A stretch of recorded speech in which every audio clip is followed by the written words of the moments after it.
चलो बच्चों, let's read this question. The question says, in which of the following the hydration energy is higher than the lattice energy? हमारे पास दिया है barium sulphate, magnesium sulphate, radium sulphate और strontium sulphate, right?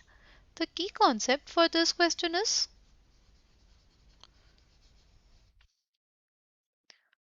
hydration energy and lattice energy, right? क्या होता है हमारे पास lattice energy? See, वो अमाउंट ऑफ एनर्जी जो हमारे पास रिलीज होती है जब एक मोल आयनिक कंपाउंड बनता है उसको हम लोग बोलते हैं लैटिस एनर्जी, राइट? अगर हम लोग बात करते हैं हाइड्रेशन एनर्जी की, तो hydration energy is basically the amount of heat released when one mole of a compound is dissolved, right, in water. like अगर हम लोग बात करते हैं लैटिस एनर्जी किन फैक्टर्स पे डिपेंड करती है, तो जो लैटिस एनर्जी होती है ना, it is basically equals to k into Q1 into Q2 by R.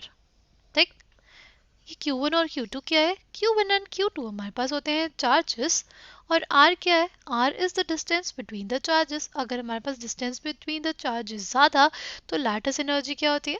कम होती है, राइट? अगर हम लोग बात करते हैं factors on which hydration energy depends, तो जो हाइड्रेशन एनर्जी होती है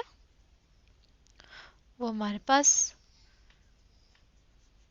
तब ज़्यादा होती है जब हमारे पास साइज ऑफ द केटायन छोटा होगा. Hydration energy of the cation is greater when the size of cation is smaller, right? जितना छोटा cation उतनी ज़्यादा उसकी क्या होगी? Hydration enthalpy, right? अगर हम लोग बात करें मैग्नीशियम सल्फेट, फिर हमारे पास है strontium sulphate, we have radium sulphate and we have barium sulphate. ठीक,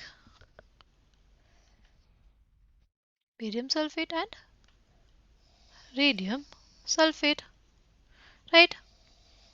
अगर अब हम लोग डाउन द ग्रुप जाएंगे तो हमारे पास क्या हो रहा है? हमारे पास इंक्रीज हो रहा है साइज केटायन का. मैग्नीशियम 2+ का सबसे छोटा, फिर स्ट्रोंशियम 2+, फिर बेरियम 2+, और फिर रेडियम 2+, राइट? सबसे बड़ा साइज किसका? रेडियम 2+ का. ठीक, तो इनके केस में हम लोग साइज इंक्रीज कर रहे हैं डाउन द ग्रुप. अगर हमारे पास साइज इंक्रीज कर जाएगा तो हाइड्रेशन एंथैल्पी क्या हो जाएगी? डिक्रीज हो जाएगी. Size increases, hydration enthalpy decreases. Hydration enthalpy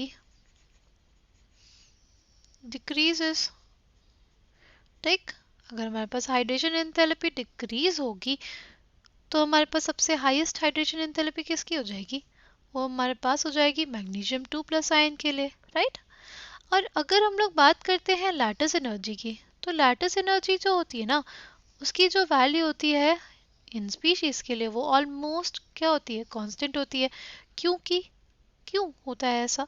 इस वजह से होता है क्योंकि हमने देखा था कि वो चार्जेस पे डिपेंड करती है. तो चार्जेस तो हमारे पास सब पे सेम है, +2 और -2, राइट?